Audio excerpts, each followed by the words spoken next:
ఉదయకాలమున దేవుని ఆత్మతోనూ సత్యముతోనూ ఆరాధించుటకు కూడి వచ్చినందుకు మీ అందరికీ ప్రభువును రక్షకుడైన యేసుక్రీస్తు నామములో వందనాలు నేను తెలియజేస్తున్నాను. ఉదయకాలము దేవుని యొక్క వాక్యాన్ని మనం ధ్యానం చేసుకుందాం. గడిచినటువంటి కొన్ని వారముల నుండి కూడా మత్తయి సువార్త 5వ అధ్యాయము నుండి కొన్ని అంశాలను, ప్రత్యేకమైనటువంటి అంశాలను మనము ధ్యానం చేయడం జరిగింది. ఆ యొక్క అంశాలకు మనం పెట్టుకున్నటువంటి పేరు ఏమిటంటే, దేవునిచే ఏలబడుచున్నటువంటి ప్రజలు కలిగి ఉండాల్సినటువంటి స్వభావాన్ని గురించి మనం మాట్లాడుకుంటున్నాం.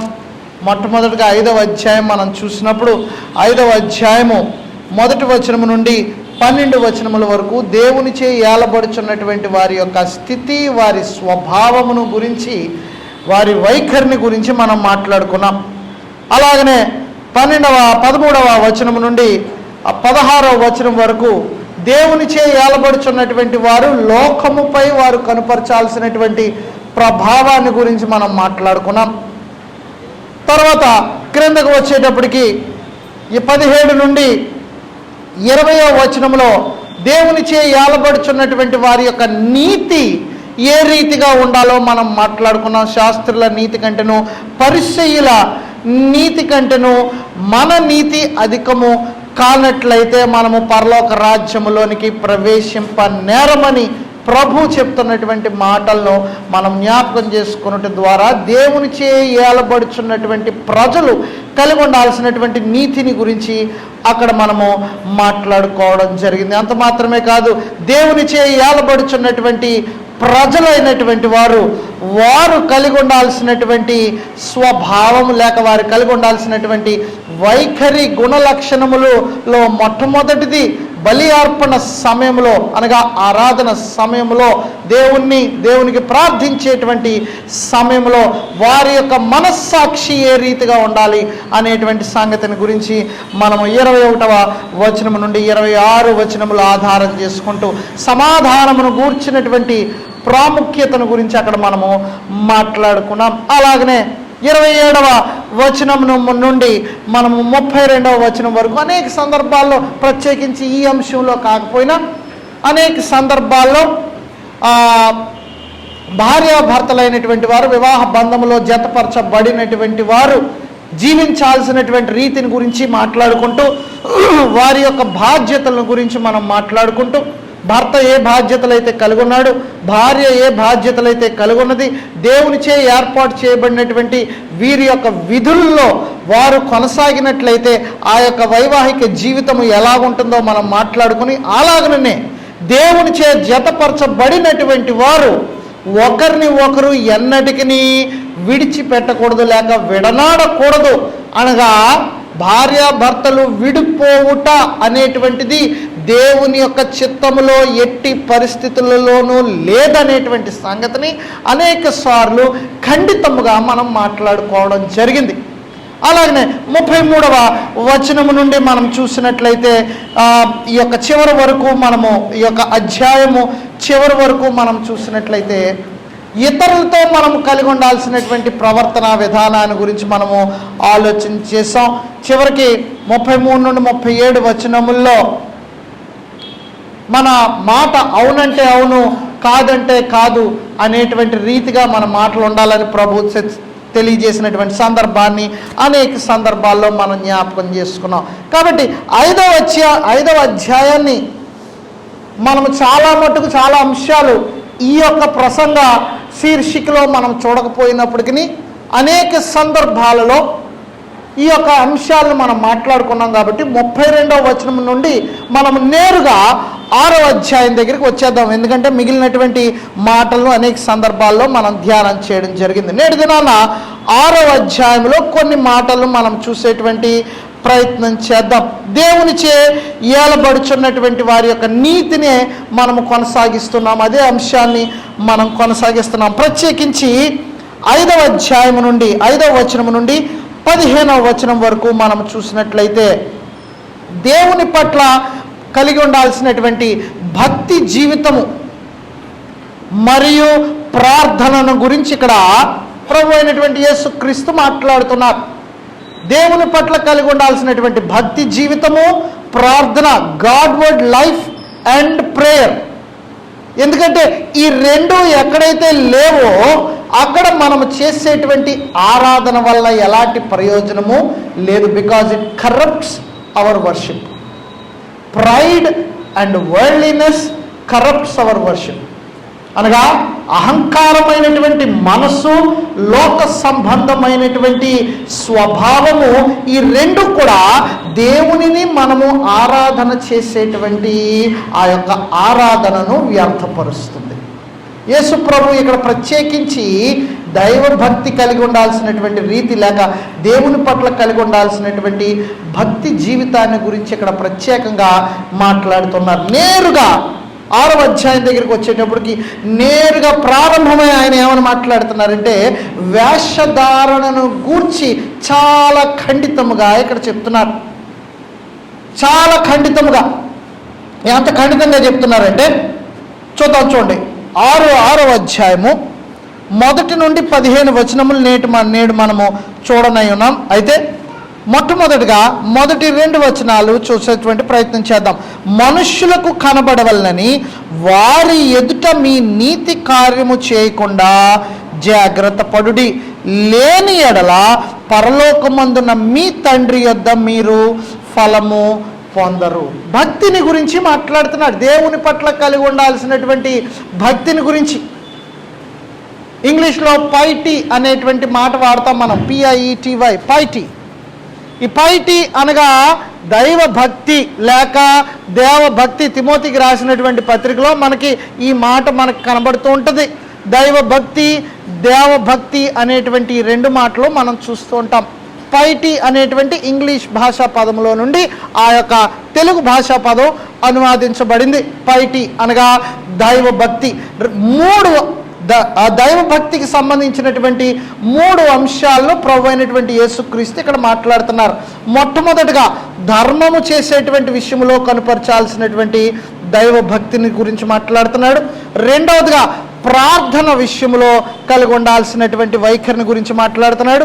మూడవదిగా ఉపవాసము విషయంలో కలిగి ఉండాల్సినటువంటి వైఖరిని గురించి మాట్లాడుతున్నాడు. Benevolence, prayer and fasting. ఒకటి మనుష్యునికి సంబంధించినటువంటి ధర్మకార్యాలు చేయడం అనేటువంటిది, ప్రార్థన అనేటువంటిది దేవునికి మనం చేసేటువంటిది. అలాగనే ఉపవాసం అనేటువంటిది అంతరంగ హృదయానికి సంబంధించినటువంటిది. ఈ 3 అంశాలను కూడా ప్రభు ఇక్కడ మాట్లాడుతున్నారు. జాగ్రత్తగా మనం ఇక్కడ ఈ వచన భాగాలను మనం గమనించినట్లయితే నిజమైనటువంటి యథార్థత, భక్తి అనేటువంటిది మనుష్యుల ఎదుట మనం కనుపరిచేటువంటిదో లేక మనుష్యులు చూడాలని మనం చేసేటువంటిదో కాదు, కానీ నిజమైనటువంటి దైవభక్తి, యథార్థత అనేటువంటిది దేవుని పట్ల మనము కలిగి ఉండేటువంటి శ్రద్ధ మీద ఆధారపడుతుంది, మనుషులు చూడాలనేటువంటిది కాదు.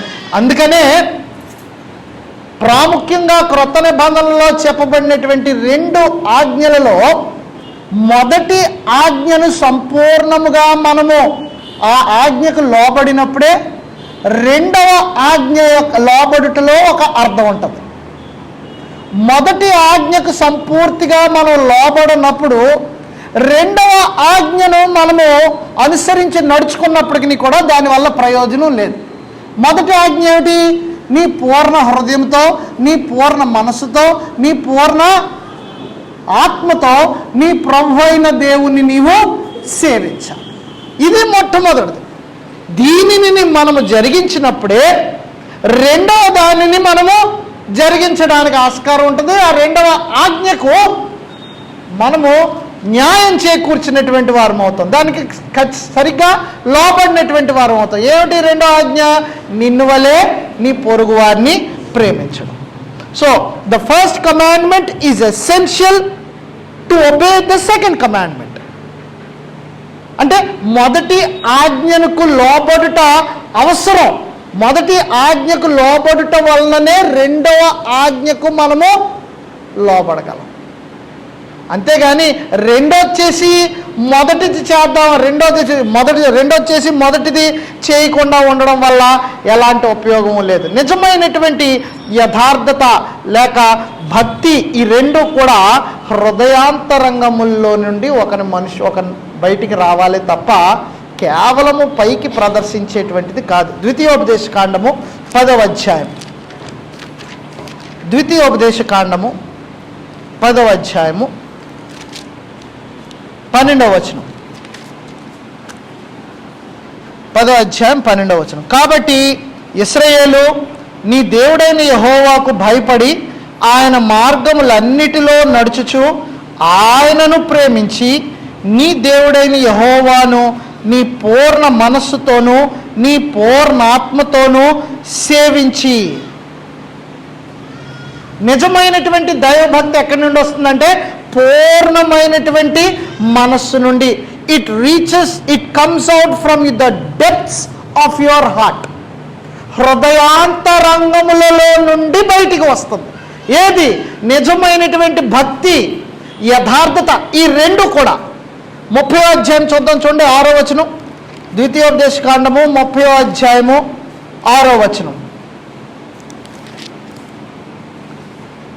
మరియు నీవు బ్రతుకుటకై నీ పూర్ణ హృదయముతోనూ నీ పూర్ణ ఆత్మతోనూ నీ దేవుడైన యెహోవాను ప్రేమించినట్లు నీ దేవుడైన యెహోవా తనకు లోబడుటకు నీ హృదయమునకును నీ సంతతి వారి హృదయమునకును సున్నతి చేయి. ఏమిటి? దేవుడైనటువంటి యెహోవాకు లోబడుటట్టు హృదయానికి ఆయన సున్నతి చేస్తున్నాడు. అంటే హృదయము కూడా ఆయనకు చెందినటువంటిదిగా ఉన్నప్పుడే, అప్పుడే హృదయాంతరంగములో నుండి నిజమైనటువంటి యథార్థత, దైవభక్తి అనేటువంటిది బయటకు వస్తుంది. మార్కు సువార్త మనం చూసినట్లయితే 29 నుండి 12వ అధ్యాయము 29 నుండి 31 వచనాలు మనకి ఇదే మాట మనకి కనిపిస్తూ ఉంటుంది. మార్కు సువార్త 12వ అధ్యాయం 12వ అధ్యాయము 29 నుండి 31 వచనాలు.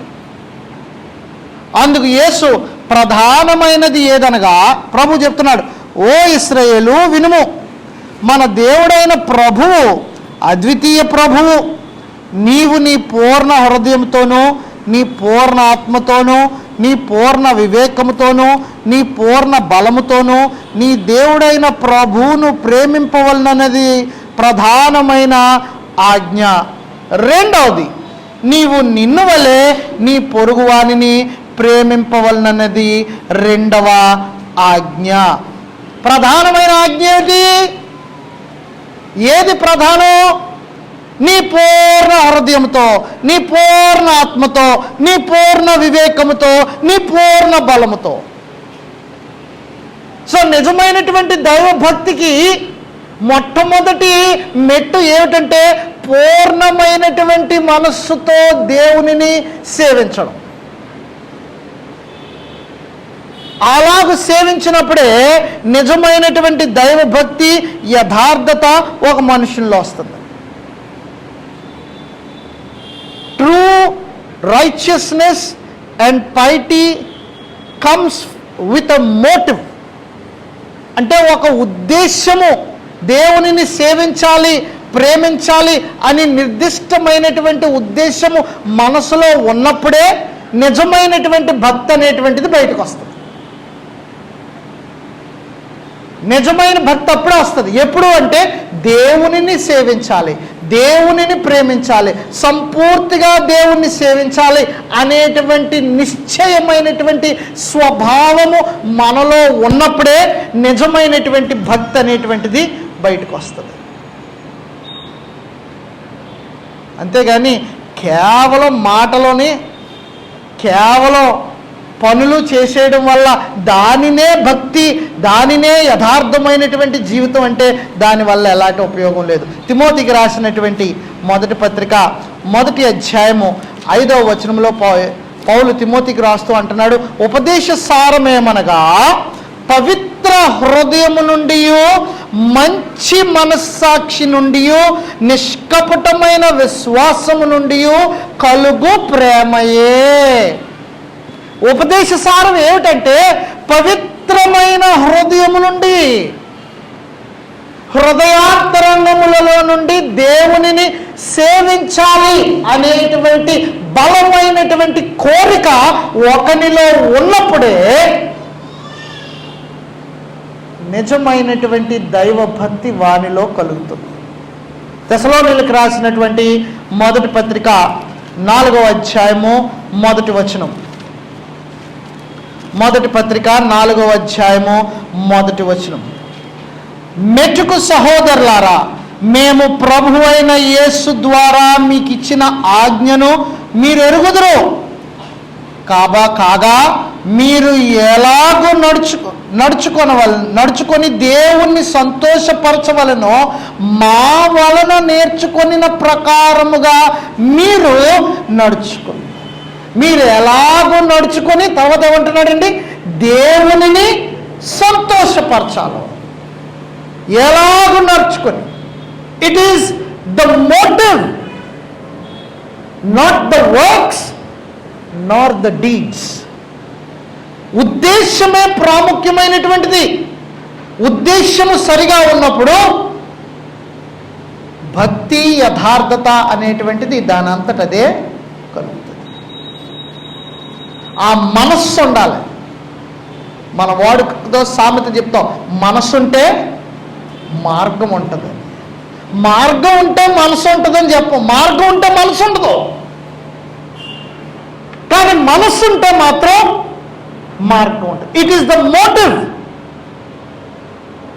ఆ ఉద్దేశం మంచిదే ఉన్నప్పుడు దేవునిని సేవించుటయే మన యొక్క జీవిత విధిగా మనం అనుకున్నప్పుడు నిజమైనటువంటి భక్తి యథార్థత మన హృదయాల్లో కలుగుతుంది.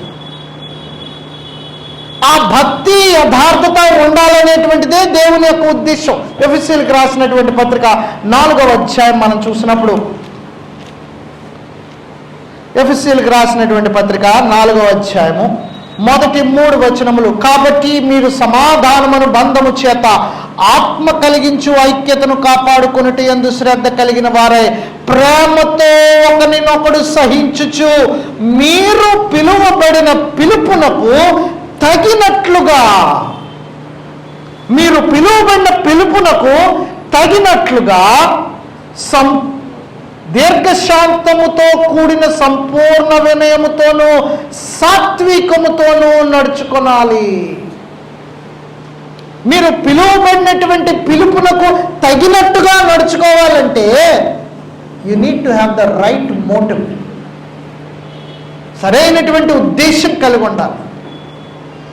దేవునిని మాత్రమే సేవించాలి, ఆయన్ని మాత్రమే మనం ప్రేమించాలి, ఆయనకు మాత్రమే సంపూర్తిగా మనల్ని మనము అర్పించుకోవాలి, ఆయనను మాత్రమే మనం ఆరాధించాలి, ఆయన వల్లనే మనము ఇలా ఉన్నాము అని ఎప్పుడైతే ఒకడు తన హృదయంలో అనుకుంటాడో నిజమైనటువంటి దైవ భక్తి కలిగినటువంటి జీవితాన్ని జీవించడం ప్రారంభిస్తాడు. లేదంటే మిగిలిందంతా కూడా కేవలం మనం వెళ్ళామా, కూర్చున్నామా, మనం చేసేటువంటి పనిలో కేవలం ఉదయం లేచి ఒక 5-10 నిమిషాలు ప్రార్థన చేసుకున్నామా, తర్వాత మిగిలిన దినమంతటిలో కూడా దేవుని గూర్చినటువంటి తలంపు కానీ ఆలోచన కానీ ఏమీ లేకుండా మరుసటి రోజు మాత్రమే దేవుని గూర్చి మనం ఆలోచన చేసి ప్రార్థన చేసి వాక్యం చదువుతున్నామంటే అది నిజమైనటువంటి దైవభక్తి కాదు. పూర్ణ హృదయము పూర్ణ మనస్సు అంటున్నప్పుడు ఇట్ డినోట్స్ కంప్లీట్నెస్. అంటే నిరంతరము కూడా దేవునిని గూర్చినటువంటి చింత మన మనస్సుల్లో కలిగి ఉండడం. అలాంటి హృదయము కలిగి ఉన్నప్పుడే దేవునిని మనము సేవించగలము, ఆరాధించగలము. కేవలం ధర్మకార్యాలు చేసేయడం ద్వారా లేదంటే కేవలం మంచి పనులు చేసేయడం ద్వారా మనము దేవుని సంతోష పెడుతున్నాము అని అనుకుంటే మాత్రం దానివల్ల ఎలాంటి ప్రయోజనము లేదంటున్నాడు ప్రభు ఇక్కడ. ఇప్పుడు చూద్దాం మత్తయి సువార్త 6వ అధ్యాయం మన యొక్క వాక్య భాగంలోనికి వెళదాం. మత్తయి సువార్త 6వ అధ్యాయం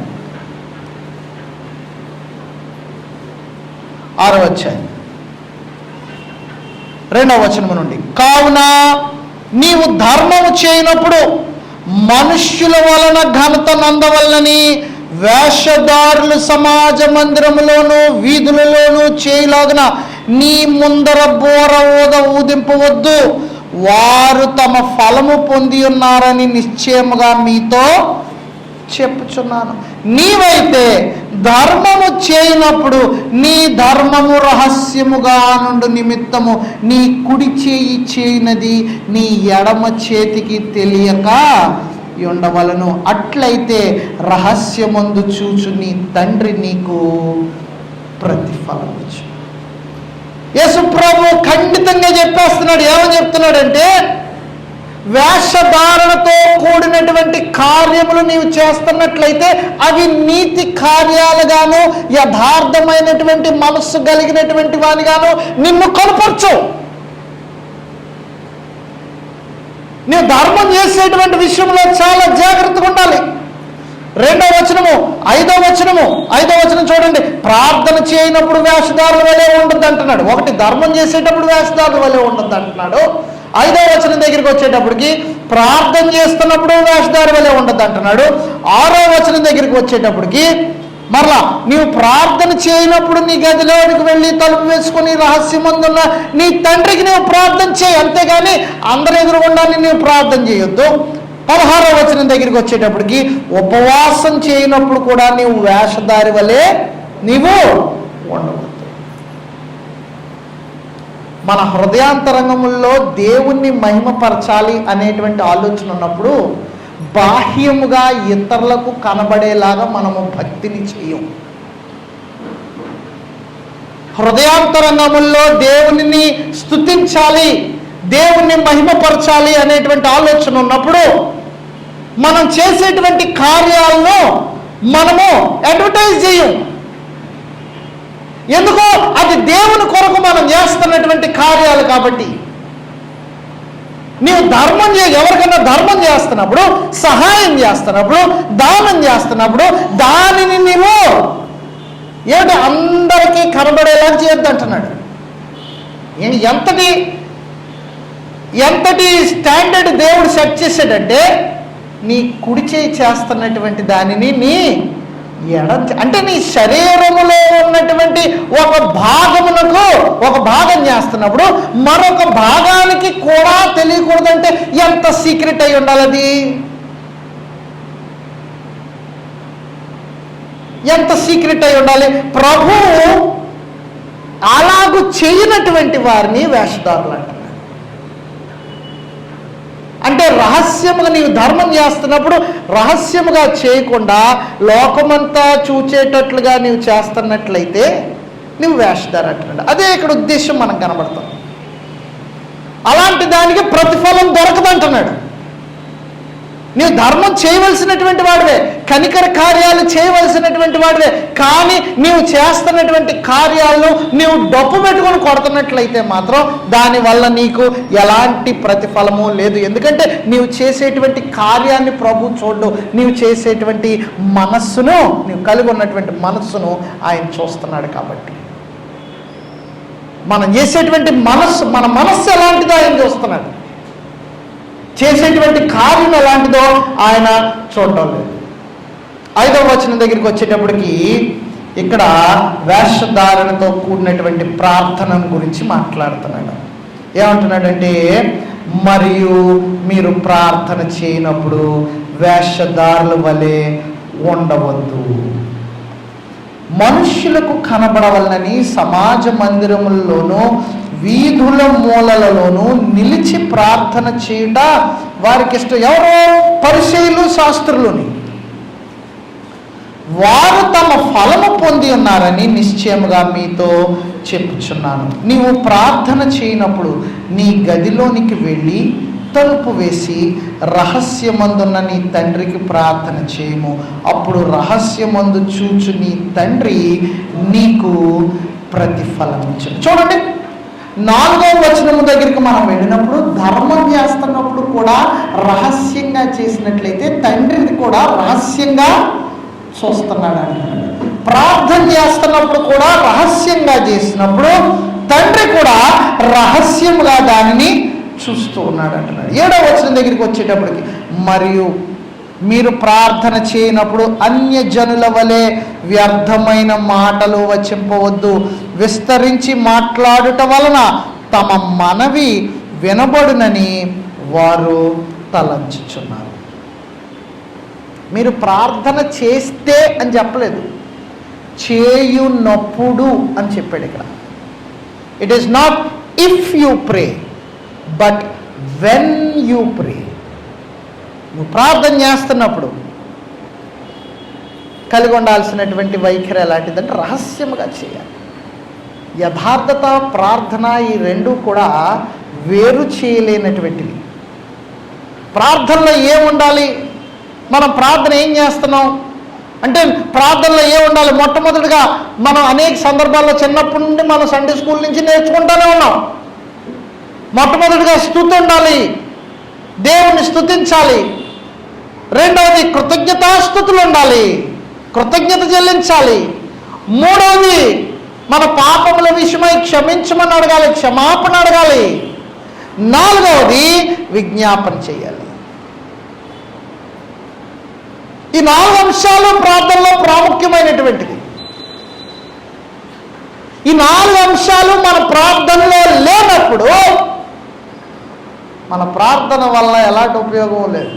ఎందుకంటే అది నిజమైనటువంటి యథార్థమైన హృదయం నుండి, పవిత్రమైన దైవభక్తి నుండి వచ్చేటువంటి ప్రార్థనగా కనబడదు.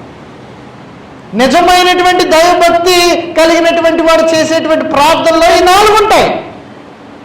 దేవుణ్ణి స్తుతిస్తాడు, కృతజ్ఞతాస్తుతులు చెల్లిస్తాడు కలిగినటువంటి మేళ్లను బట్టి, దేవునికి ఆయాసకరంగా నడుచుకున్నటువంటి దాన్ని బట్టి క్షమించమని దేవుణ్ణి అడుగుతాడు. నాలుగవదిగా విజ్ఞాపనను చేస్తాడు తన అవసరతల విషయంలో. ఏముండాలి ప్రార్థన చేస్తున్నప్పుడు?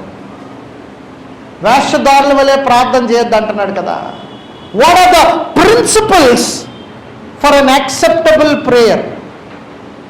దేవునికి అంగీకార యోగ్యమైనటువంటి ప్రార్థన చేయాలి అంటే ఆ ప్రార్థనలో ఉండాల్సినటువంటివి ఏమిటి? మత్తయి సువార్త 6వ అధ్యాయము 6వ వచనంలో మనం చూసినట్లయితే మొట్టమొదటిగా ఏముండాలి అంటే సిన్సియారిటీ ఉండాలి. సిన్సియారిటీని తెలుగులో ఏమంటారండి? ఏమిటంటారు? ఖచ్చితత్వం. సిన్సియారిటీ అనేటువంటి మాటకు మరొక అర్థాన్ని మనం చూసినట్లయితే సంపూర్ణముగా తనను తాను అప్పగించుకోవాలి. సిన్సియారిటీ. రెండవదిగా ఏముండాలి అంటే యాకోబు పత్రిక 4వ అధ్యాయము 3వ వచనం, దేవుని చిత్తానుసారమైనటువంటి ఉద్దేశాలు ఉండాలంట. యాకోబు పత్రిక 4వ అధ్యాయము 3వ వచనం.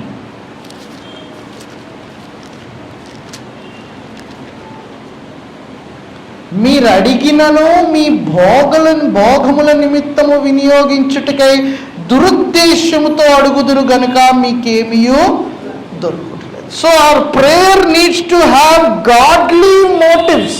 దేవుని దృష్టికి అంగీకారమైనటువంటివై ఉండాలి. మనం దేవుణ్ణి అడుగుతున్నప్పుడు, దేవునికి ప్రార్థన చేస్తున్నప్పుడు దేవుని దృష్టికి అంగీకారమైనటువంటిదై ఉండాలి. ఇంకా ఏముండాలి? విశ్వాసం ఉండాలి. యాకోబు పత్రిక 1వ అధ్యాయము 6వ వచనం మనం చూసినట్లయితే అక్కడ అంటున్నాడు, ఆయన ఏమాత్రమును అయితే అతడు ఏమాత్రమును సందేహింపక విశ్వాసముతో అడగాలి. ఇంకా దేవునికి అంగీకార యోగ్యమైనటువంటి ప్రార్థన మనం చేయాలంటే కలిగి ఉండాల్సినటువంటి వాటిని మనం చూస్తున్నాం. మొట్టమొదటిగా సిన్సియారిటీ అంటే సంపూర్ణముగా దేవునికి మనల్ని మనం అప్పగించుకోవడం. రెండవదిగా దేవుని చిత్తానుసారమైనటువంటిదైనటువంటి ఉద్దేశములు కలిగినటువంటిదై ఉండడం. మూడవది విశ్వాసముతో చేయాలి. నాలుగవది యథార్థముతో కూడినటువంటి జీవితమును జీవించడం. యోహాను సువార్త 9వ అధ్యాయము 31వ వచనం. 9వ అధ్యాయము 31వ వచనం. దేవుడు పాపుల మనవి ఆలకింపడని ఎరుగుదుము. ఎవడైనను దేవభక్తుడై ఉండి ఆయన చిత్తము చొప్పున జరిగించిన ఎడల ఆయన వాని మనవి ఆలకించు. రైచియస్ లివింగ్, యథార్థమైనటువంటి జీవితము, దేవుని దృష్టికి అంగీకారమైనటువంటి జీవితము. ఎందుకు? దేవుడు పాపుల మనవిని ఆలకించడం అంటున్నాడు. మరి ఎవరు మనం ఆలకిస్తాడు? దైవ భక్తుడై ఉండి ఆయన చిత్తము చొప్పున జరిగించిన వాని యొక్క మనవిని దేవుడు ఆలకిస్తాడు. యాకోబు పత్రిక 5వ అధ్యాయం 16వ వచనాన్ని చూద్దాం. 5వ అధ్యాయము 16వ వచనం. మీ పాపములు ఒకనితోనొకడు ఒప్పుకొనుడి, మీరు స్వస్థత పొందినట్లు ఒకని కొరకు ఒకడు ప్రార్థన చేయడి. నీతిమంతుని విజ్ఞాపన మనపూర్వకమైనదై బహుబలము గలదై ఉండును అంటున్నాడు. నీతిమంతుని విజ్ఞాపన, మొట్టమొదటిగా విజ్ఞాపనకు ఉన్నటువంటి గొప్ప స్వభావం ఏమిటంటే అది హృదయాంతరంగముల్లో నుండి వస్తుంది. కాబట్టి అక్కడ ఉపయోగించబడినటువంటి మాట ఏమిటంటే మనపూర్వకముగా. అంటే తెలుగులో మనం అంటాం మనస్ఫూర్తిగా, మనపూర్వకముగా ఒకని యొక్క విజ్ఞాపన బయటకు వస్తుంది. ఎవరు? దైవభక్తి కలిగినటువంటి వాని యొక్క విజ్ఞాపన. సో ఎన్ని చూసాం మనం? 4 చూసాం. 1 సంపూర్ణమైనటువంటి సమర్పణ, రెండవది దైవ చిత్తమైనటువంటి ఉద్దేశము, మూడవది విశ్వాసము, నాలుగవది యథార్థ జీవితము, ఐదవది దేవుని చిత్తము. యోహాను రాసినటువంటి మొదటి పత్రిక 5వ అధ్యాయము 14వ వచనం. ఆయనను బట్టి మనకు కలిగిన ధైర్యం ఏదనగా ఆయన చిత్తానుసారముగా మనము ఏది అడిగినను ఆయన మన మనవి ఆలకించునన్నది. ఆయన చిత్తానుసారముగా ఏది అడిగినప్పటికీ కూడా, అంటే ప్రార్థన చేస్తున్నప్పుడు మనము దేవుని చిత్తానుసారముగా మనం ప్రార్థన చేయాలి. దేవునికి ఇష్టమైనటువంటిది ఏమిటో, దేవుని చిత్తం ఏదైతే ఉన్నదో అది తెలుసుకుని మనం ప్రార్థన చేయాలి. ఆయన చిత్తమును జరిగించమని మనం ప్రార్థన చేయాలి. According to God's will. దేవా నీవు నాకు ఇది చేయి, దేవా నీవు నాకు అది చేయి, దేవా నీవు నాకు అది అనుగ్రహించని ప్రార్థన చేయడం కాదు. నీ చిత్తమైనట్లయితే నీవు దానిని నాకు దయచేయి. దేవుని చిత్తమును అడగకుండా మనం ప్రార్థన చేసినట్లయితే ఆ ప్రార్థన దేవుడు వినడు, ఆలకించడు. కాబట్టి మన ప్రార్థనలో నిరంతరము కూడా దేవుని చిత్తము జరిగించబడాలి అనేటువంటి ఉద్దేశంతో మనం ప్రార్థన చేయాలి. తర్వాత ఇంకొక అంశాన్ని మనం చూద్దాం. లూకాసు వార్త 18వ అధ్యాయము 1వ వచనం. లూకాసు వార్త 18వ అధ్యాయము 1వ వచనం. వారు విసుగక నిత్యము ప్రార్థన చేయుచుండవలెను. విత్ డెలిజెన్స్, విసుగక, ఆసక్తితో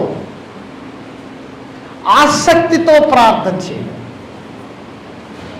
మనం అనుకున్న దానికి జవాబు రాలేదు అంటే మనం ప్రార్థన చేయాలి. అడగగానే ఒకసారి ప్రార్థన చేసిన దేవుడేవలేదు దేవుడేవలేదు దేవుడేవలేదని దేవుని మీద మనం నేరం వేయడం కాదు, విసుగక దేవునికి ప్రార్థన చేయాలి. ఆసక్తి కలిగి. చాలామంది విసుగుపోతారు. ఏంటి ఒకసారి అడిగే 2 సార్లు ప్రార్థన చేసి. కొంతమంది ఏదో ఆలోచనతోటి ఏదో ఉద్దేశంతో సంఘానికి వస్తారు. ఓ 2 వారాలు వస్తారు, 3 వారాలు వస్తారు, 4 వారాలు వస్తారు. చివరిని మూల కూర్చొని కన్నీటితో ప్రార్థన చేస్తారు. వాళ్ళ యొక్క పని అవ్వకపోతే 5వ వారాన రావడం మానేస్తారు, ప్రార్థన ఆపేస్తారు. విసుగక ఆసక్తితో ప్రార్థన చేయాలి.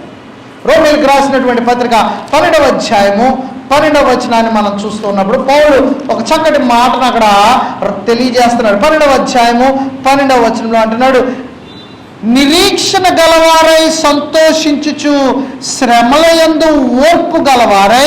తర్వాత ఒక గొప్ప మాట అంటున్నాడు, ఏంటంటే ప్రార్థనల యందు పట్టుదల కలిగి ఉండుడి. ప్రార్థనల యందు ఏం కలిగి ఉండమంటున్నాడంటే పట్టుదల కలిగి ఉండండి.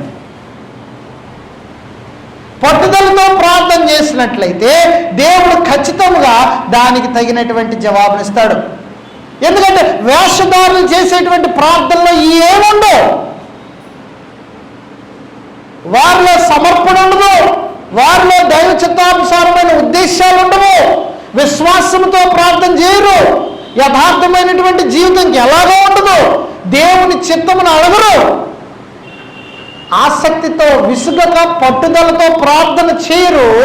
చివరిగా కృతజ్ఞతాస్తులు చెల్లిస్తూ దేవునికి విజ్ఞాపన చేయరు. ఫిలిప్పీలకు రాసినటువంటి పత్రిక 4వ అధ్యాయము 6వ వచనం. ఫిలిప్పీలకు రాసినటువంటి పత్రిక 4వ అధ్యాయము 6వ వచనం. దేనిని గూర్చియు చింతింపకుడు గాని ప్రతి విషయములోనూ ప్రార్థనా విజ్ఞాపనముల ద్వారా కృతజ్ఞతాపూర్వకముగా మీ విన్నపములు ఆయనకు తెలియజేయండి.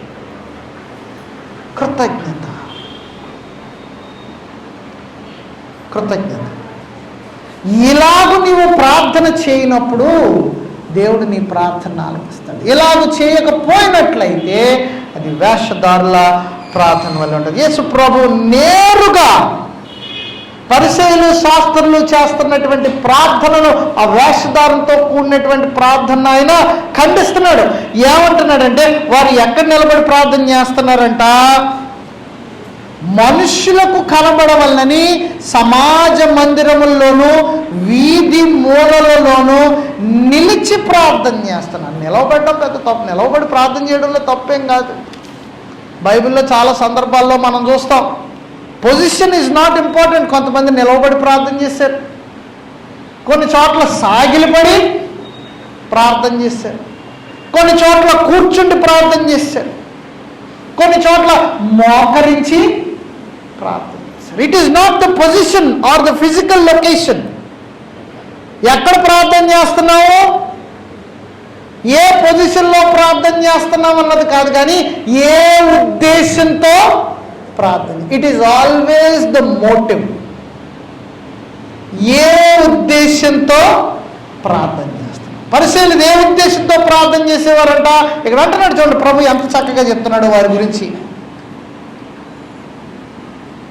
మనుషులకు కనబడవలనని సమాజ మందిరముల్లోనూ వీధుల మూలల్లోనూ నిలిచి ప్రార్థన చేయుట వారికి ఇష్టము. They loved doing it. వారికి ఇష్టం అది. అంటే వారు ప్రార్థనను ఎలా ఉపయోగించుకున్నారంటే తమను తాము గొప్పగాను భక్తి పరులుగాను చూపించుకోవడానికి ఉపయోగించుకుంటున్నారు అన్నమాట. ఇలా 4 మూలలోనే నిలబడి ప్రార్థన చేయడం ద్వారా వారు ఏం చేస్తున్నారంటే తమను తాము గొప్పవారిగా చెప్పుకుంటున్నారు. ఇది దేవునికి అసహ్యమైనటువంటిది. దేవుడు పబ్లిసిటీ కొరకు చేసేటువంటి ఏ కార్యాన్నైనా సరే దేవుడు అసహించుకుంటాడు. అంటే మనుష్యుల కంటికి కనబడవలనని చేసేటువంటి ఏ కార్యమునైనా సరే, అది ఎలాంటి కార్యమైనా సరే దేవుడు అసహించుకుంటాడు. మనుషుల కంటికి కనబడకుండా మనం కార్యములు చేయాలి. బహిరంగంగా ప్రార్థన చేయడం మంచిదే, చేయకూడదని నేను అనడం లేదు. ప్రభు ఇక్కడ ఆ మాట అనడం లేదు. But if you are seeking publicity, then that is something that God does not accept. దేవుడు అది అంగీకరించడం. మత్తయి సువార్త 23వ అధ్యాయము 5 నుండి 12 వచనముల యొక్క సారాంశం అదే. మత్తయి సువార్త 23వ అధ్యాయం చూద్దాం, చూడండి. 23వ అధ్యాయం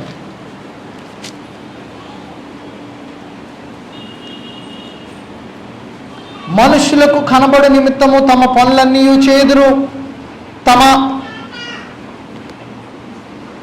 రక్షరేఖలు వెడల్పుగాను తమ చెంగులు పెద్దవిగాను చేదురు. విందులలో అగ్రస్థానములను, సమాజ మందిరముల్లో అగ్రపీఠములను, సంత వీధులలో వందనములను, మనుష్యుల చేత బోధకులని పిలువబడుటయు కోరుదురు. మీరైతే బోధకులని పిలువబడవద్దు, ఒక్కడే మీకు మీ బోధకుడు, మీరందరూ సహోదరులు. మరియు భూమి మీద ఎవరికైనాను తండ్రి అని పేరు పెట్టవద్దు, ఒక్కడే మీ తండ్రి, ఆయన పరలోకమందు ఉన్నాడు. మరియు మీరు గురువులని పిలువబడవద్దు, క్రీస్తు ఒక్కడే మీ గురువు. మీలో అందరికంటే గొప్పవాడు మీకు పరిచారకుడై ఉండవలను. తన్ను తాను హెచ్చించుకునేవాడు తన్ను తాను తగ్గించుకొనవలను అనేటువంటి మాటలను అక్కడ ప్రభు తెలియజేస్తున్నాడు. చాలా ఈ రెండు మనస్సులను, ఈ రెండు మనస్తత్వాలను ప్రభు ఖండిస్తున్నాడు. ఏంటి? బాహ్యముగా తమను తాము హెచ్చించుకునేటువంటి వారిని, రెండు స్వనీతి పరులు. అంటే నేను ఈ పని చేశాను, నా మనసులో ఎలాంటిది ఉండదు, నేను ఇది చేస్తాను, నేను అది చేస్తాను అని చెప్పుకునేటువంటి వాడు. లోకాసు వార్త 18వ అధ్యాయం 9 నుండి 14 వచనాల్లో పరిసయ్యుడు సుంకరుని గురించినటువంటి ప్రార్థన మనం చూస్తాం. పరిసయ్యుడు ప్రార్థన చేస్తున్నాడు, నేను నీకు 10 వంతిస్తున్నాను, నేను అన్నీ చేశాను, ప్రతి కార్యములను నేను ధర్మశాస్త్రాన్ని ఆచరించాను, చివరికి ఈ సుంకర వల్లే నేను లేనంటున్నాడు. స్వనీతి. కాబట్టి ఇలాంటి రెండు స్వభావాలను కూడా ప్రభువు ఖచ్చితంగా ఖండిస్తున్నాడు. వీరిని వేషధారులు అంటున్నాడు. అంటే వేషధారణతో కూడినటువంటి ప్రార్థన చేయటం ద్వారా అటివాడు ఆ ప్రార్థనకు ఫలమును పొందకపోగా దేవుని దృష్టిలో ఆయాసకరమైనటువంటి పనిని అతడు చేయుచున్నాడు అనేటువంటి సంగతిని ఒకడు గుర్తించవలసినటువంటి వాడై ఉన్నాడు. ప్రార్థన చేస్తున్నప్పుడు నిబద్ధతతో మనం చేయాల్సినటువంటి అవసరం ఉంది. యోహాను సువార్త 11వ అధ్యాయం 41 నుండి 42 వచనాల్లో ప్రభువు బాహ్యంగానే వెలుపలే ప్రార్థన చేశాడు. అక్కడ 11వ అధ్యాయము 41 నుండి 42 వచనాలు. యేసు కన్నులు పైకెత్తి, తండ్రి, నీవు నా మనవి వినినందున నీకు కృతజ్ఞతాస్తుతులు చెల్లించుచున్నాను. నీవు ఎల్లప్పుడూ నా మనవి వినుచున్నావని నేను ఎరుగుదును గాని నీవు నన్ను పంపితివని చుట్టూ నిలిచి ఉన్న ఈ జన సమూహము నమ్మునట్లు వారి నిమిత్తము ఈ మాట చెప్పితే. నన్ను పబ్లిక్గా ప్రార్థన చేస్తున్నాడు. But what is the motive behind that prayer? ఆ ప్రార్థన చేయడంలో ఉన్నటువంటి ఉద్దేశం ఏమిటంటే తండ్రి చేత ఈయన పంపబడినటువంటి వాడై ఉన్నాడు అనే సంగతిని వారు నమ్ములాగున వారు ప్రార్థన చేస్తున్నారు. So there is nothing wrong in making a public prayer. It is the motive that is important. ఉద్దేశం మంచిదై ఉండాలి. జనసమూహం ఎక్కువగా ఉన్నప్పుడు సడన్గా ఒక ఆయన మోకరించి చేతులు పైకెత్తి ప్రభువా అని ప్రార్థన చేస్తున్నాడు. దానివల్ల ఏమన్నా ప్రయోజనం ఉందా? లేదు. ఉద్దేశం మంచిదైతే పర్వాలేదు, దేవుడు ఆలకిస్తాడు. కానీ ఇతరులకు తన భక్తిని కనుపరచడానికి ఒకవేళ మనుషుడు అలాంటి ప్రార్థన చేసినట్లయితే దానివల్ల ఉపయోగం లేదు. అపోస్తల కార్యములు 27వ అధ్యాయం 35వ వచనాన్ని మనం చూసినట్లయితే 27వ అధ్యాయం 35వ వచనం. ఈ మాటలు చెప్పి ఒక రొట్టె పట్టుకొని అందరి ఎదుట దేవునికి కృతజ్ఞతాస్తుతులు చెల్లించు. అందరి ఎదుట. ఎందుకు? ఆయన శరీరమునకు సాదృశ్యముగా అక్కడ రొట్టెని ఆయన విరుస్తూ ఉన్నాడు కాబట్టి.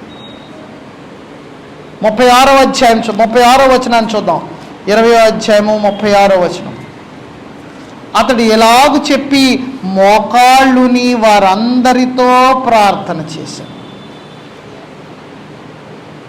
అందరితో. It is the sincerity. ప్రార్థనలో శ్రద్ధ. ఇంకా తెలుగు పదం మరింత బరువైన తెలుగు పదం వాడాలంటే నిబద్ధత అనేటువంటి మాటను మనం వాడతాం. ఇది సెక్యులర్ టర్మ్. అది నిబద్ధత అనేది డిసిప్లిన్, సిన్సియారిటీ. ప్రభువు ప్రార్థన చేసేటువంటి సమయంలో సంపూర్ణమైనటువంటి వినయముతో ప్రార్థన చేయాలంటున్నాడు. Sincerity in prayer. Pray with sincere desire to honour God. దేవునిని ఘనపరచడానికి సంపూర్ణమైనటువంటి మనస్సుతో, భక్తితో, యథార్థతతో, నీతితో దేవునికి మనం ప్రార్థన చేయాలి. ప్రార్థన యొక్క ఉద్దేశం అది. That is the whole purpose of prayer. దేవుణ్ణి ఘనపరచడానికి, దేవుణ్ణి మహిమపరచడానికి. అలాగూ చేయనట్లయితే మన ప్రార్థన వల్ల ఎలాంటి ప్రయోజనం లేదు. Our prayer needs to honour and please God. మన ప్రార్థన దేవుణ్ణి ఘనపరచాలి, దేవునికి అంగీకార యోగ్యముగా ఉండాలి. కానీ వేషధారుల వలె మనం ప్రార్థన చేయకూడదు. పరిసరాలు అలాంటి ప్రార్థన చేస్తున్నారు. సంత వీధుల్లో వారు నిలబడి అందరూ చూచులాగున వారు తమ భక్తిని వారు చాటుకుంటున్నారు. అలాంటి ప్రార్థన వద్దంటున్నాడు. మనం ప్రార్థన చేయొచ్చు, ఎక్కడన్నా ప్రార్థన చేయొచ్చు, ప్రతి చోట ప్రార్థన చేయొచ్చు. పౌలు రాస్తున్నాడు తిమోతికి రాసినటువంటి మొదటి పత్రిక 2వ అధ్యాయము 8వ వచనంలో పౌలు తిమోతికి రాస్తూ ఏమంటున్నాడంటే, మొదటి పత్రిక 2వ అధ్యాయము 8వ వచనంలో అంటున్నాడు, కావున ప్రతి స్థలమందును పురుషులు కోపమును సంశయములను లేనివారై పవిత్రమైన చేతులెత్తి ప్రార్థన చేయవల్లని కోరుచున్నాడు. పవిత్రమైన చేతులెత్తి ప్రార్థన చేయమంటున్నాడు. ప్రతి స్థలములోనూ. నువ్వు ఒంటరిగా ఉన్నప్పుడు ప్రార్థన చేయి, ఏదన్నా హోటల్కి వెళ్ళినప్పుడు ప్రార్థన చేయి, ఎక్కడన్నా భోజనం చేస్తున్నప్పుడు ప్రార్థన చేయి, నీవు ప్రయాణం అవుతున్నప్పుడు ప్రార్థన చేయి. ప్రార్థన చేయడానికి స్థలంతో ఎలాంటి నియంత్రణ లేదు. You can pray anywhere and everywhere. ఎక్కడన్నా ప్రార్థన చేయొచ్చు. But it is the motive that is important. ఉద్దేశము ప్రాముఖ్యమైనటువంటి. ప్రభు ఏమంటున్నాడంటే, అన్యజనులు చేస్తున్నట్టుగా మాత్రం మీరు చేయకండి అంటున్నాడు. అన్యజనుల వలె మీరు ప్రార్థన చేయకండి. వారు వ్యర్థమైనటువంటి మాటలు వారు మాట్లాడుతున్నారు, అలాగే మీరు ప్రార్థన చేయకండి. ఎందుకంటే అది అన్యజనులు ప్రార్థన చేసేటువంటి విధానం. అన్యజనులు ఎలా ప్రార్థన చేశారు? ఒకసారి పాత నిబంధన దగ్గరికి వెళ్దాం. రాజుల మొదటి గ్రంథం 18వ అధ్యాయం. రాజుల మొదటి గ్రంథం. బయలుదేవతను ఆరాధించేటువంటి వారు ఎలా ప్రార్థన చేశారంట? మనం ఇంతకుముందు చూసాం మనం ఈ యొక్క భాగాన్ని. 18వ అధ్యాయం 26 నుండి 29 వచనాలు. వారు తమకు ఇయ్యబడిన ఎద్దును తీసుకుని సిద్ధం చేసి ఉదయం మొదలుకొని మధ్యాహ్నం వరకు బయలా మా ప్రార్థన వినమని బయలు పేరు పెట్టి ప్రార్థన చేసిరు. కానీ ఒక మాట అయినను ప్రత్యుత్తరమిచ్చేవాడును లేకపోగా వారు తాము చేసిన బలిపీఠం వద్ద గంతులు వేయ మొదలుపెట్టిరి. మధ్యాహ్నము కాగా ఏలియా వాడు దేవుడే ఉన్నాడు పెద్ద కేకలు వేడి, వాడు ఒకవేళ ధ్యానం చేయించున్నాడేమో దూరమునున్నాడేమో, ప్రయాణం చేయుచున్నాడేమో, వాడు నిద్రపోచున్నాడేమో, ఒకవేళ లేపవలసి ఉన్నదేమో అని అపహాస్యము చేయగా వారు మరి గట్టిగా కేకలు వేయచు రక్తము కారు మట్టుకు తమ మర్యాద చొప్పున కత్తులతోనూ శస్త్రములతోనూ తమ దేహములను కోసుకొనుచుండ్రి. ఈ ప్రకారము మధ్యాహ్నమైన తరువాత అస్తమయ నైవేద్యం అర్పించు సమయం వరకు వారు ప్రకటనము చేయుచు వచ్చిరి గాని మాట అయినను ప్రత్యుత్తరమిచ్చు వాడైనను లక్ష్యము చేసిన వాడైనను లేకపోయాడు. అన్యజనులు ప్రార్థన చేసేటువంటి విధానం, వారు తమ దేవునికి ప్రార్థన చేసుకునేటువంటి విధానం అది. నేటి దినాల్లో క్రైస్తవ సమాజం కూడా పెద్దగా దూరంలో ఏం లేదు. స్తుతి ఆరాధనను మొదలుపెట్టి వాళ్ళు చేసేటువంటి పనులు మామూలుగా లేవు. బయలుదేవుని ఆరాధిస్తున్నట్లుగానే ఉంటున్నాయి. మనుషులు ఊగిపోతున్నారు. స్పీకర్లో సౌండ్లు పెట్టేసి గట్టిగాని మనుషులు ఊగిపోయి తేలిపోయి భక్తిలో మునిగిపోయామని వారు అనుకుంటున్నారు. కానీ వారు చేస్తున్నటువంటి పని ఏమిటంటే, ఏ రీతిగా అయితే బయలుదేవతను అక్కడ ఉన్నటువంటి ప్రవక్తలు ఎలాగైతే బయలుదేవతను ఆరాధించి బయలా రా రా రా అని ప్రార్థన చేశారో అలాగనే నేటి దినాన్ని చాలామంది ఉన్నారు. అయితే క్రైస్తవులైనటువంటి వారు దేవునిచే ఏలబడుచున్నటువంటి ఆయన ప్రజలు వ్యర్థమైనటువంటి మాటలను వచింపకుండా, మాట్లాడకుండా, అన్యుల వలె ప్రార్థన చేయకుండా ఉండాలనేటువంటిది దేవుని యొక్క ఉద్దేశం. మరికొంతమంది ఇంకేం చేస్తున్నారంట, మార్కు సువార్త 12వ అధ్యాయం. ఎందుకు ఈ మాట చెప్పాడో ప్రభు మనం చూద్దాం. మార్కు సువార్త 12వ అధ్యాయం 38 నుండి 40 వచనాలు. మరియు ఆయన వారికి బోధించుచు ఇట్లనెను, శాస్త్రులను గూర్చి జాగ్రత్త పడుడి. వారు నిలువుటంగీలు ధరించుకొని తిరుగుటకును సంత వీధులలో వందనములను, సమాజ మందిరములలో అగ్రపీఠములను, విందులలో అగ్రస్థానములను కోరుచు విధవరాండ్ర ఇండ్లు ద్రగమించుచు మాయావేషముగా దీర్ఘ ప్రార్థనలు చేదురు. వీరు మరి విశేషముగా శిక్ష పొందు. కొంతమంది ఏం చేస్తున్నారంటే దీర్ఘ ప్రార్థన చేస్తున్నారు.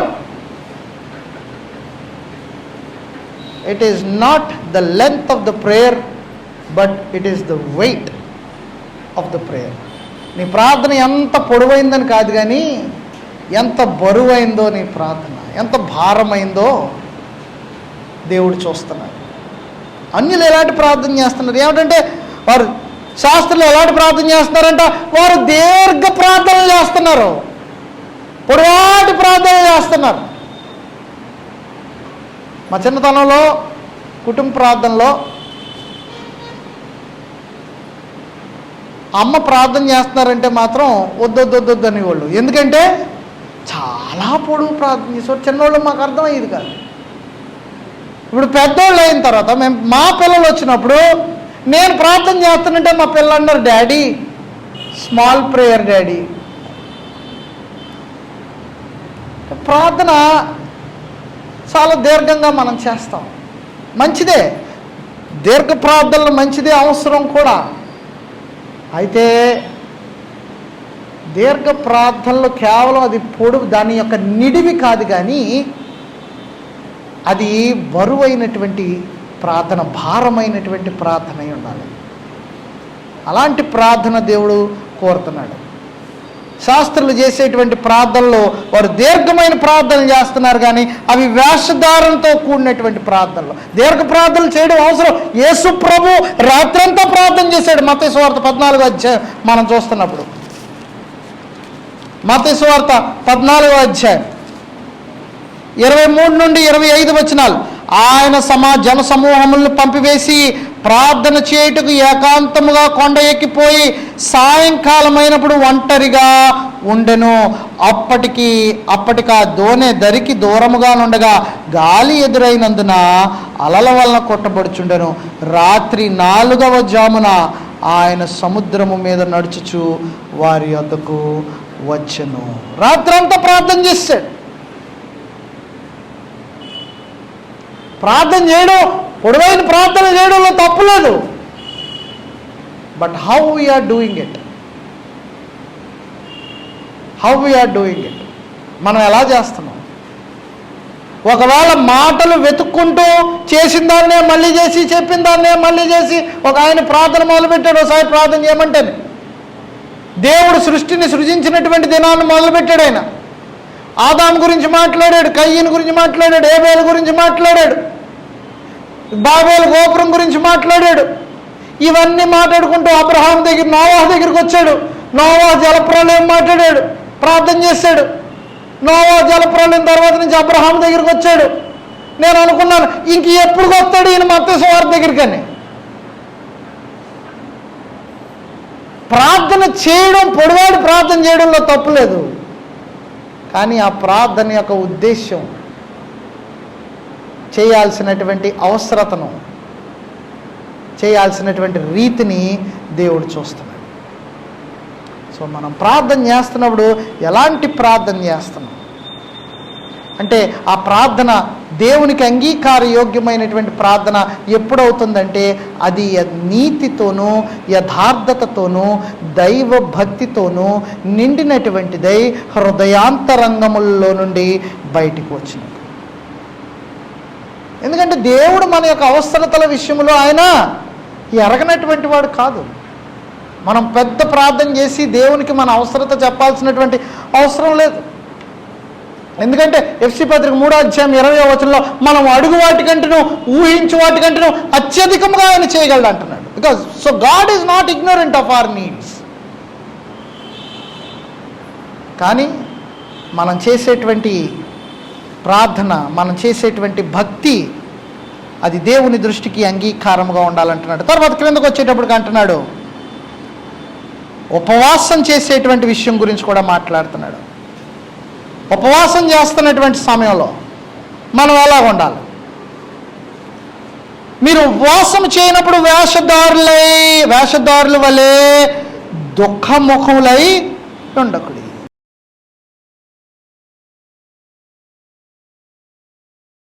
ఇప్పుడు మీరు వేషధారుల వల్లే మీరు అయ్యో ఉపవాసం చేస్తున్నాను నీరసమైనటువంటి ముఖంతో మీరు కనబడకండి. అలాంటప్పుడు ఉపవాసం చేయడమే మానే.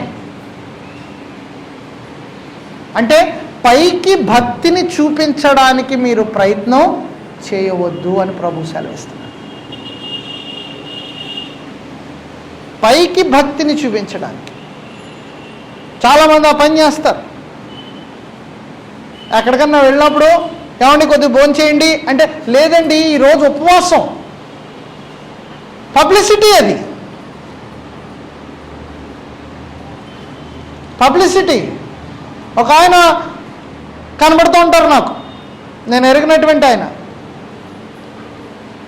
ఆయనకి నాకు పెద్ద పరిచయం లేదు. కానీ నేను ఎప్పుడు కనబడినా సరే, బ్రదరు ప్రతి శుక్రవారం ఉదయం 6 గంటల నుండి సాయంకాలం 6 గంటల వరకు నా ఉపవాస ప్రార్థనలో మీ గురించి, మీ కుటుంబం గురించి, మీ ప్రయాణాల గురించి, మీ పరిచర్య గురించి నేను ప్రార్థన చేస్తున్నానంటాడు. అలాంటి ఆయనకి మనం వందనాలు చెప్పొచ్చా? చెప్పొచ్చు వందనాలు. ఎందుకు అంటే ప్రార్థన చేస్తున్నందుకు. కానీ దేవుడు ఆ ప్రార్థన ఆలకిస్తున్నాడా అంటే ఏమో మరి నాకు తెలియదు. I don't want to answer that. ఎందుకంటే ఆయన నిజంగా ఒకవేళ ఉపవాసం చేస్తున్నట్లయితే మంచిదే. కానీ ఆ ఉపవాసమును గురించి నాకు చెప్పాల్సిన అవసరం మాత్రం ఆయనకి లేదు. ప్రభు ఏమంటున్నాడు ఇక్కడ? తాము ఉపవాసము చేయుచున్నట్టు మనుష్యులకు కనబడవల్లని వారు తమ ముఖములో వికారముగా చేసుకుందరు, వారు తమ ఫలము పొంది ఉన్నారని మీతో నిశ్చయముగా చెప్పుచున్నాను. ఉపవాసము చేయుచున్నట్టు మనుష్యులకు కనబడవల్లని కాక, there is nothing wrong in fasting. ఉపవాసము చేసి ప్రార్థన చేయడంలో ఎలాంటి తప్పు లేదు. ఈ సంఘాల్లో ఉపవాసం చేయరు చాలామంది. చేయడం మంచిది, ఆరోగ్యానికి మంచిది, అన్నిటికంటే ముఖ్యం భక్తికి మంచిదే. చేయాలని రూల్ లేదు. It is something of a choice. చేయొచ్చు, చేయకపోవచ్చు, అది ఎవరిష్టం వాళ్ళది. కానీ చేస్తున్నప్పుడు మాత్రం మనుష్యులకు కనబడవలనని కాక రహస్యమందున్న నీ తండ్రికే కనబడవలనని నీవు ఉపవాసము చేయనప్పుడు నీ తల అంటుకొని నీ ముఖము కడుక్కొనుము. అప్పుడు రహస్యమందు చూచుచున్న నీ తండ్రి నీకు ప్రతిఫలం ఇచ్చును. అంటే ఉపవాసం చేస్తున్నట్టుగా కూడా బయటికి కనబడదు. ఉపవాసం చేస్తున్నట్టుగా కూడా డోంట్ షో యువర్ సెల్ఫ్, బయటికి కనబడద్దు.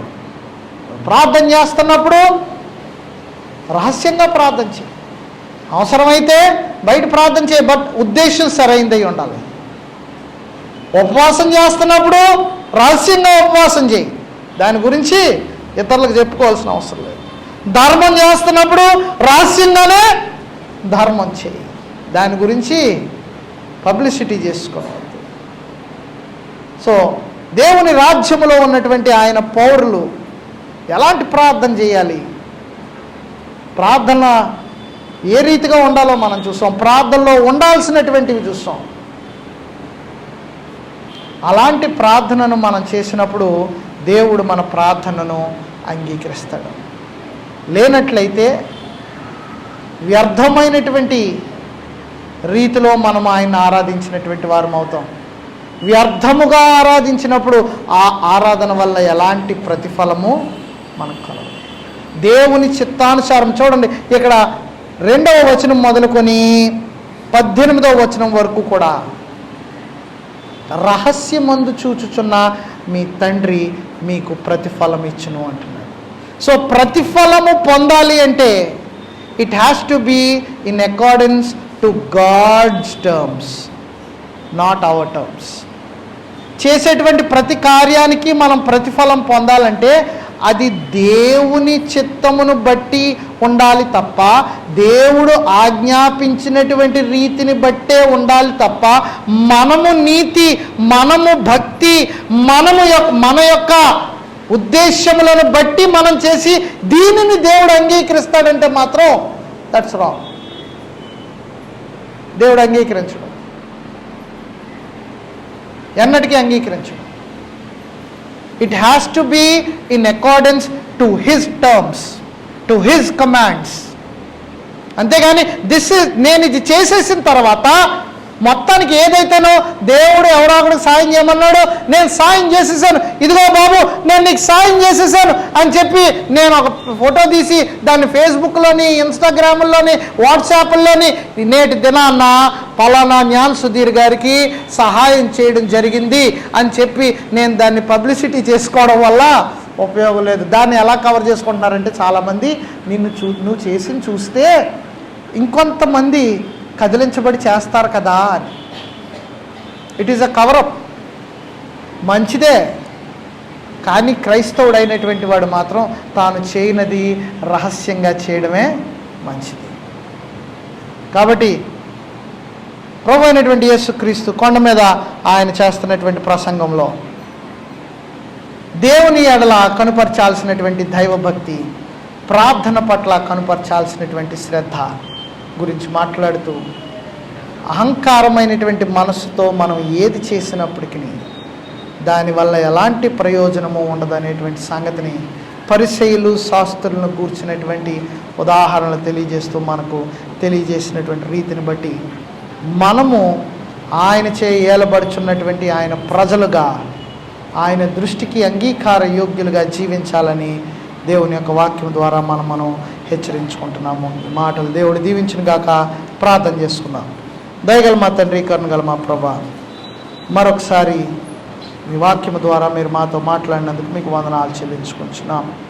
మా తండ్రి, మీ కుమారుడైనటువంటి యేసుక్రీస్తు ప్రభు కొండ మీద చేసినటువంటి ఆ యొక్క ఘనమైన